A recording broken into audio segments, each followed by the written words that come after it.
Good afternoon, everybody, and welcome back from the break. My name is Nicola Dagg, and it will be my huge pleasure to announce our next guest today. In fact, our guest needs no introduction whatsoever. Lord Justice Arnold is a rock star judge on the global stage.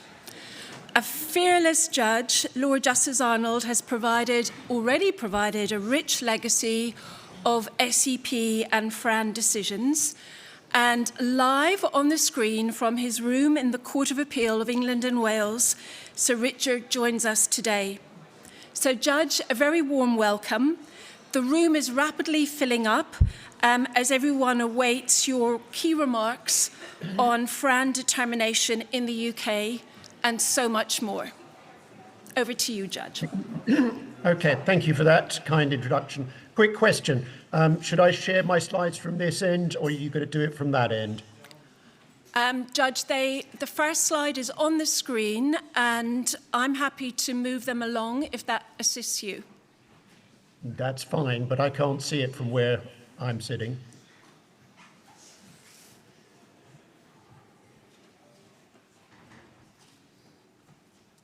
Our able technical assistants are jumping to it.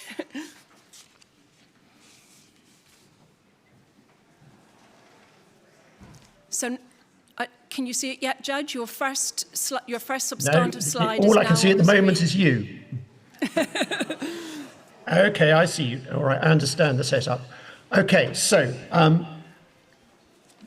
we don't have a lot of time, so I'm going to take these slides pretty quickly. And my starting point, as the first slide indicates, is the UK approach to FRAND in a nutshell. Now, obviously, in many ways, FRAND is a complicated subject, but when you really get down to the essentials, it's very simple. So the starting point is it's a contractual defence to infringement by virtue of Clause 6.1 of the ETSI IPR policy. And of course, I'm well aware of the fact that we're not just concerned with ETSI, we have ITU and so on, but the general picture is probably pretty much the same. Now, what are FRAND terms? Answer those that will be agreed between a hypothetical willing licensee and a hypothetical willing licensee. I emphasise the word hypothetical. It is obvious that any SEP holder is willing to grant a licence at a high rate, and any implementer is willing to take a licence at a low rate. And so when you get into these debates about willingness, the real question is willingness to take a licence at a royalty rate which is in fact FRAND. And therefore, if you're going to be deciding willingness, you have to decide first what is FRAND.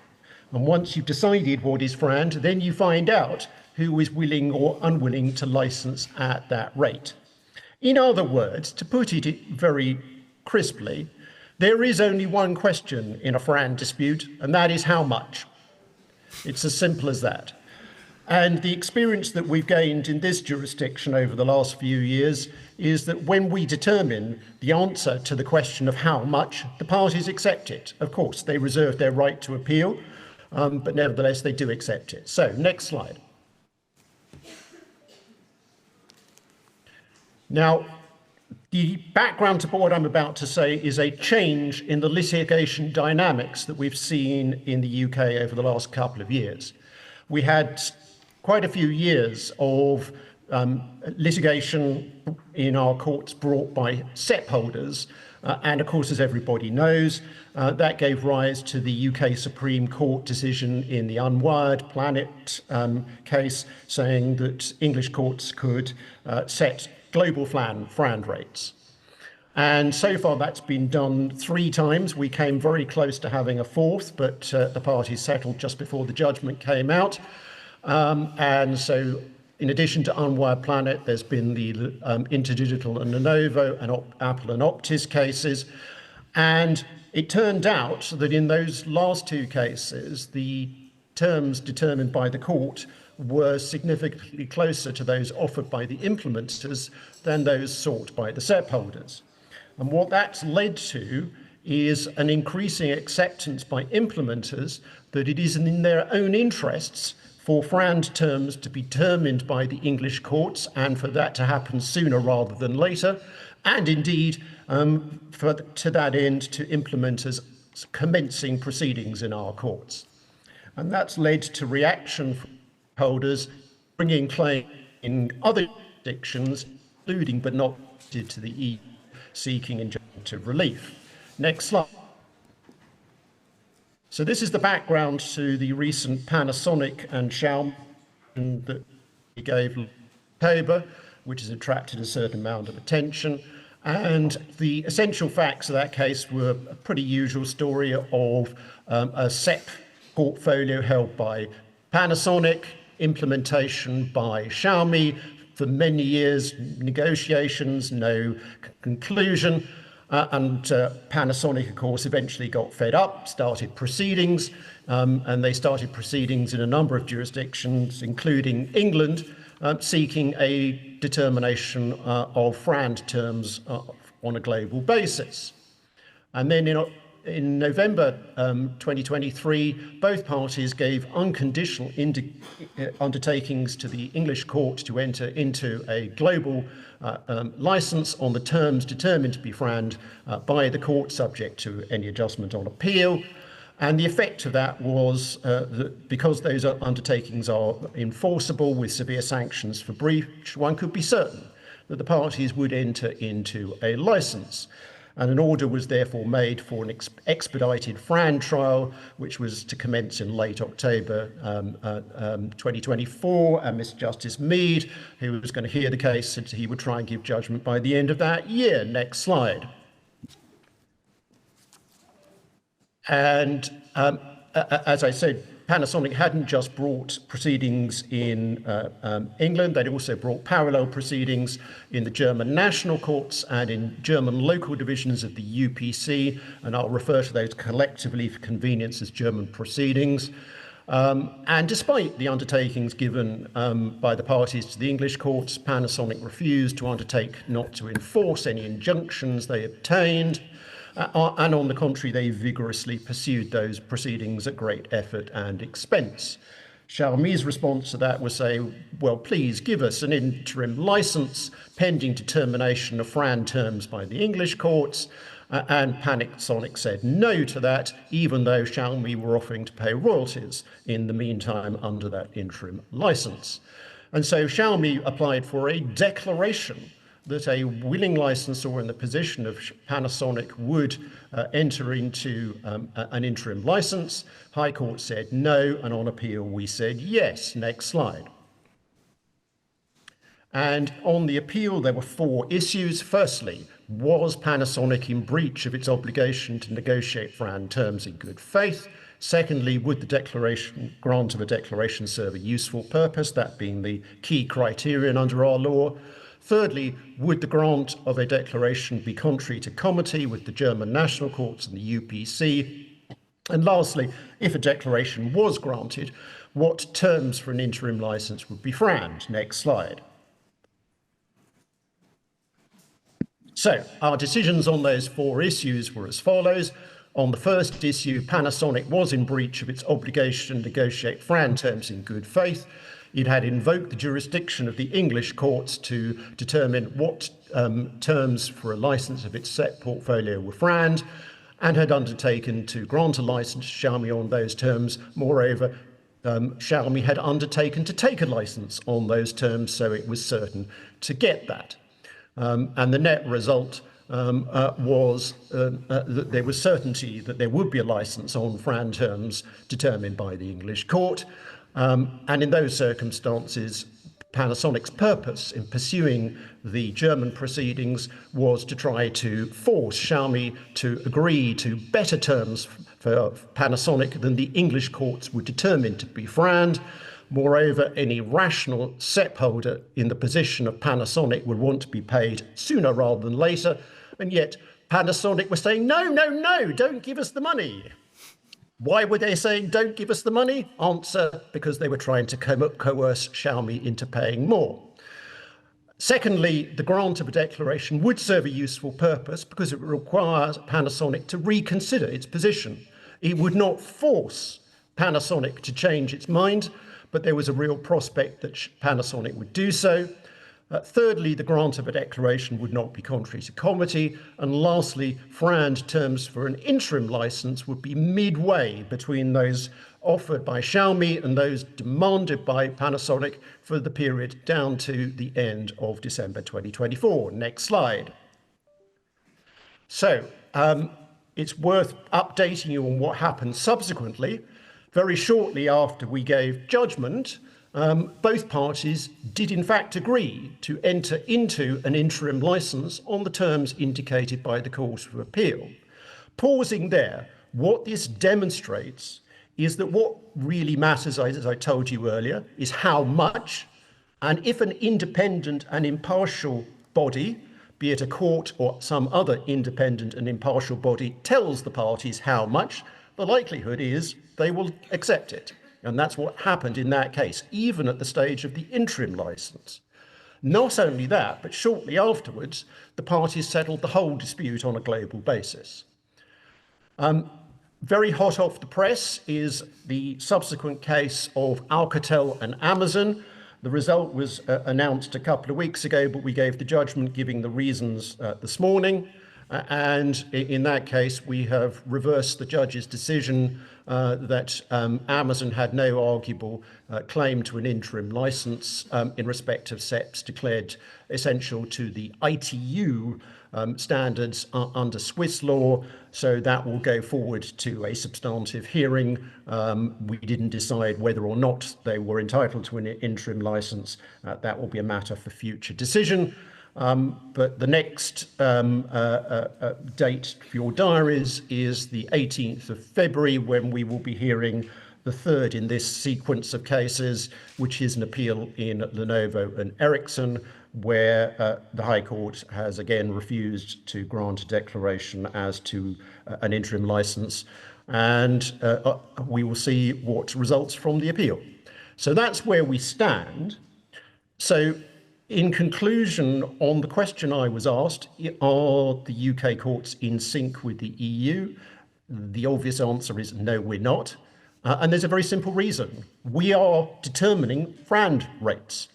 So far, not one court in any EU member state, nor the UPC, has issued a single FRAND determination. But of course, it doesn't stop there, because we're out of step with most courts in the world, except China. And I would say to you that what this tells us is maybe we're doing things wrong in the UK. That's a perfectly tenable point of view. But I would suggest to you that what this tells us is that the system doesn't work. Why does the system not work? Answer, because there is no global dispute resolution mechanism. And until we get one, we can continue to have these problems. So what the policymakers in the room need to do is to put in place a global dispute resolution system. And you need to do it sooner rather than later. There are many models we can adopt. The one that I've suggested, simply because I think it's the quickest and simplest way of doing it, is legally enforceable arbitration. And given that it will deprive my courts, the courts of the UK, of business, I think you can be sure that I'm disinterested in making that proposition. But I'm not saying that legally enforceable arbitration is the only answer. There are plenty of other models you can adopt. But what is needed for sure is a global dispute resolution system.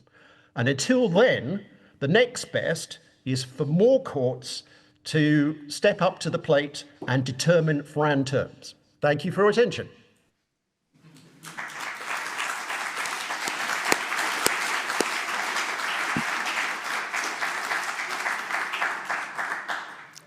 So, Sir Richard, you started off with what matters is how much. I've got a slightly more airy-fairy question for you, which is it stressful figuring out how much in these leading FRAND determination judgments? Well, it is a lot of work for the first instance judge to do a full FRAND determination. It's an evidentially heavy process, and we're still learning how to do it. If you read Mr. Justice Mellor's decision in the Interdigital and Lenovo case, a very long, thorough decision, And when you get to the end, there's a list of learning points for everybody, and they're very good learning points too. So, I'm not saying we've cracked the problem in England and Wales. On the contrary, we still have more to learn ourselves. In particular, we find making it cheaper for the parties, because the way we've been doing it in the past is just unaffordable. But in principle, it's not hard. It's evidentially, but in principle, difficult. So just as a short follow-up on that one, Sir Richard, given the huge volumes of detailed economic expert evidence that has to be digested, how do you set about making your judgments on FRAND and on how much so compelling both to the reader and to the UK Supreme Court? Well, at this point, I have to confess that I've never been a first instance judge doing a FRAND determination. So far, those who've done the hard work have been Mr. Justice Burse, as he then was, now my colleague Lord Justice Burse, Mr. Justice Mellor in the second case, and Mr. Justice Marcus Smith in the third case, and Mrs. Justice Smith, Joanna Smith, would have done the fourth one if the settlement hadn't intervened in the meantime. All I've had to do is look at the appeal in the Diddle and Lenovo case, and doing it on appeal is a lot less burdensome because the first instance judge has done all the hard work. So moving along a little bit, and I've collected a number of these questions from the audience, who, by the way, were the complete paparazzi while you were doing your slides, snapping away. I don't know if you caught a glimpse of that, but we had the paparazzi in action. You talked a little bit about how the dynamics have moved on in the UK with a lot of what some people label as implementers getting started as early as they can or proactively with FRAND determinations. Do you think the more recent case law coming from the UK is a little bit of a reset, both on the rates but also on the FRAND process in getting to the FRAND determination? Yes, I do. And I think that the key point that came out of Interdigital and Lenovo was the decision of the first instance court, which we upheld, that the implementer is obliged to have a license from and must pay from day one, regardless of limitation. And the point about that is that although the rates that were set were relatively low, at least compared to what the SEP owner was demanding, the SEP owner had a big win in terms of the principle, which is that the implementer has to pay from day one, regardless of how long it takes. And the importance of that is it reduces massively the incentive to the implementer to delay. So this is very important, because if the implementer knows that they're going to have to pay from day one, no matter how long they string it out, then what have they got to gain by delaying? Because not only will they have to pay from day one, they will have to pay interest at a realistic rate as well. I mean, in that case, the interest that was awarded was 4%, which doesn't sound so much, but when you think it was also ordered to be compounded quarterly, the interest bill was very high. So Judge, we listened carefully when you mentioned compulsory arbitration, but leaving that aside for a moment, do you think there should be some more cooperation between national and regional courts in getting to the true FRAND rate? Well, in principle, yes. I'm a great believer in judicial dialogue, but the system makes it hard. Because you've got these parallel proceedings going on in different courts. Everybody has to apply their own national law, and in particular their own national procedural law. That's one of the things that makes it hardest of all. So dialogue is, yes, very desirable and to be encouraged, And we must all learn from each other. Nobody has a monopoly of wisdom. I'm a firm believer in that. And I'm not telling you that I think that what we do in the UK is perfect. On the contrary, I'm sure that we get things wrong and we can improve. And dialogue is helpful to that end. But the system gets in the way. And within the constraints of the system, do you think there's any way to harmonise the approach when you might have, for example, two different tribunals proceeding in parallel to their own global FRAND determination?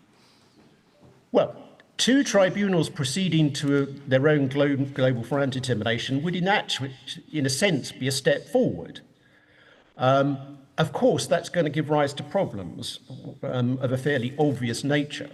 But it's, to my way of thinking, it's better to have people doing FRAND determinations than not doing it. And yes, of course, there are questions that arise in this context. And, you know, there's no point beating around the bush. So one of the elephants in the room I'm very well aware of is that some national jurisprudences proceed on the basis of viewing this all through the lens of anti-competition law. And I'm sure that anti-competition law has its place in the scheme of things. But I don't personally feel it's a helpful way of viewing the problem in the first instance. To my way of thinking, competition law is useful as a backstop, but you can get at the problem more directly through viewing FRAND as a contractual defence. So I think it would be helpful if more courts around Europe started applying French law. So just honing in for a moment, my lord, on what you just said about the court's role, just help us a little bit with that. Do you see the court's key role as setting the rate and setting the license terms, or is there an additional advisory role along the way in terms of helping to resolve the commercial dispute? Very much the latter. It's one of the ways in which our own jurisprudence has changed enormously, even in my professional career. When I started as a lawyer, the mindset of courts in this jurisdiction was a very traditional one, which was the function of a court was to decide disputes between the parties. And you would find lots of statements in the case law to the effect that it wasn't the function of the court to give advice to the parties. If they wanted advice, then they should pay their lawyers. And that wasn't what the court was there for. Whereas there's been, in the last 30 years or so, a complete sea change in our own jurisprudence. And this has been particularly carried out through the mechanism of the claim for a declaration, which is a form of relief that has existed in our law since the 19th century. So it goes back a long way, it's not new, but what has been new over the past 30 years is an increasing recognition by our courts of the value of a declaration, even if no other relief is claimed. And why is a declaration of value, even if no other relief is claimed? Because it tells the parties what they should do. And Panasonic and Xiaomi is a very good illustration of this point. I have seen countless wrong reports of what we decided in that case. Report after report says we ordered Panasonic to grant Xiaomi an interim license. That is not what we did. No such order was made, and all reports you have read to that effect are simply wrong. What we said was that we declared that a willing licensor in the position of Panasonic would grant Xiaomi an interim license on the terms that we specified. So it was pure advice to the parties. And Panasonic was free to ignore it, and indeed Xiaomi was free to ignore it. But in fact, they didn't ignore it, as I've told you. On the contrary, they acted in accordance with it. So they entered into the interim license that the court considered was appropriate. And they did that on the basis of advice from the court, not on the basis of court order forcing them to do that. So do you think the parties in future will take the advice? Well, obviously they do. Quite understand that there may come a point where the court says this is what we think a willing party would do, and the party in question says, well, I don't agree. The court's wrong, and I'm going to pursue what I think is the right course. And in the event of a purely declaratory form of relief, then that is always an option that's open to the court, to the party to do that. But I think what Panasonic and Xiaomi shows is that the persuasive force of an independent and impartial tribunal. So coercion, of course, has an important part to play so far as courts and tribunals are concerned. But above all, our function is to resolve disputes by giving an independent and impartial opinion on what the right answer is. And so often what you find out is that's what the parties really want. They want an independent and impartial opinion. They don't need then to be forced to follow it. And of course, if I might add to your preliminary advice, if I call it that, on an interim license, as I understand it, but correct me if I'm wrong, the parties are guaranteed the adjustment mechanism at the FRAND determination, both at High Court level and then on appeal in the UK. Exactly, which is why FRAND terms for an interim license are completely different conceptually to FRAND terms for a final license. It's all about an interim arrangement pending determination of the final FRAND terms.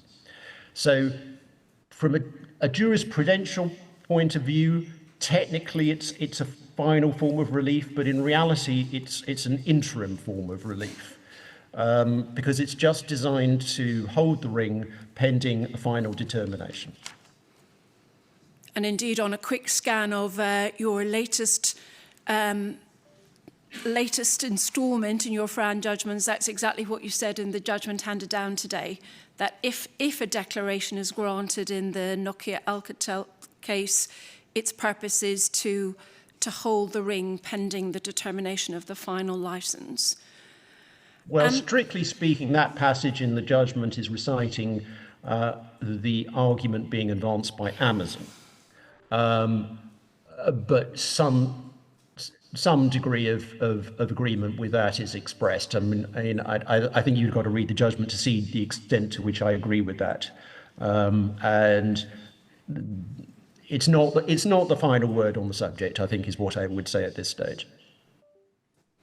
And might that style of holding the ring work equally well for a final FRAND determination in the UPC or a US court, or indeed in the EU IPO under the new proposal for the tribunal in Alicante?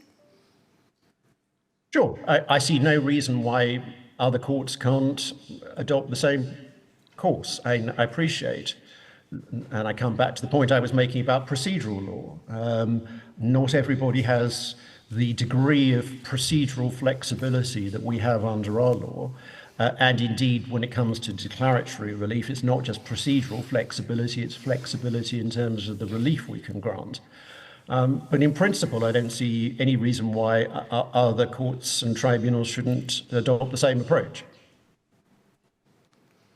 We've almost run out of time, Sir Richard, but I've got one practical question for you, which is, have you got any FRAND SEP lawyer life hack suggestions for us? I wish I would be so wise. No, I don't think I've got any good answers to that, except, as I say, I would reiterate where I started, really, which is keep your eye on what matters, which is how much. And of course, one appreciates that for perfectly understandable reasons, this is an arena where the absence of a global dispute resolution mechanism encourages parties to maneuver procedurally and in other ways in order to try and increase their leverage in bargaining. But at the end of the day, everybody should keep their eyes firmly focused on how much, and do your best to get to that question as quickly and directly and simply as possible. That's the best advice I can offer, but I appreciate it's easier to say that than to do it. Well, I assure you I'll never appear in front of you with my back to you going forward, for which I apologise for the setup in this room. But, Judge, you've been a tonic. Such openness, honesty and friendliness is hugely appreciated, and we will all very much look forward to continuing the FRAND dialogue with you. I'm sure it will continue. Thank you.